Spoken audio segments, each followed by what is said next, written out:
നടൻ സിദ്ദീഖിനെതിരെ police lookout circular പുറപ്പെടുവിച്ചു. Arrest ചെയ്യുന്നതിനുള്ള മുന്നൊരുക്കമായാണ് നീക്കം. ഹൈക്കോടതി മുൻകൂർ ജാമ്യാപേക്ഷ തള്ളിയതിന് പിന്നാലെയാണ് ലുക്കൌട്ട് സർക്കുലർ പുറപ്പെടുവിച്ചത്. പ്രത്യേക അന്വേഷണ സംഘം ഉടൻ കൊച്ചിയിലേക്ക് തിരിക്കും. അതേസമയം സിദ്ദീഖിന്റെ എല്ലാ ഫോൺ നമ്പറുകളും സ്വിച്ച് ഓഫ് ആണ്. കൊച്ചിയിലെ 2 വീടുകളിലും സിദ്ദീഖില്ല.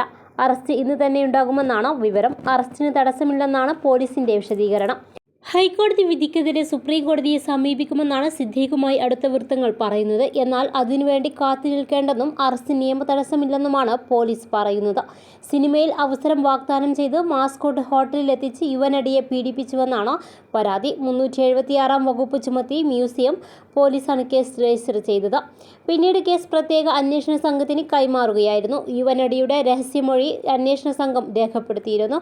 കേസ് കോടതിയിലെത്തിയപ്പോൾ സിദ്ദീഖ് ഉന്നയിച്ച പ്രധാന ആരോപണം പരാതിക്കാരി പരാതി ഉന്നയിക്കാൻ കാലതാമസമുണ്ടായി എന്നതാണ്. എന്നാൽ പരാതിയിൽ കാലതാമസമുണ്ടായി എന്നതുകൊണ്ട് കേസിന്റെ ഗൗരവം ഇല്ലാതാകുന്നില്ല. കൂടാതെ ഇതിൽ നിയമ നടപടികൾക്കും തടസ്സമില്ലെന്ന് നേരത്തെ സുപ്രീം കോടതി വ്യക്തമാക്കിയിട്ടുള്ള കാര്യമാണെന്ന് വ്യക്തമാക്കിക്കൊണ്ടാണ് കോടതി മറുപടി നൽകിയത്.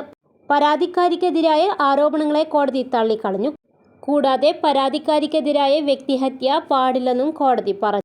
പല വസ്തുതകളും സിദ്ദീഖ് മറച്ചുവെക്കുന്നതാണെന്നും ഇരുവരും മാസ്കോട്ട് ഹോട്ടലിൽ എത്തിയതിന് തെളിവുണ്ടെന്നും സർക്കാരിനായി ഹാജരായ additional public prosecutor P Narayanan കോടതിയിൽ വാദം ഉന്നയിച്ചിരുന്നു.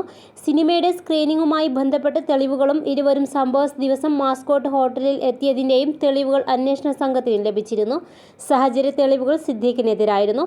തുടർന്നാണ് ഹൈക്കോടതി മുൻകൂർ ജാമ്യം നിഷേധിച്ചത്. കൂടുതൽ വാർത്തകൾക്കായി ഈ ചാനൽ സബ്സ്ക്രൈബ് ചെയ്ത് വീഡിയോ ലൈക്ക് ചെയ്യാൻ മറക്കല്ലേ.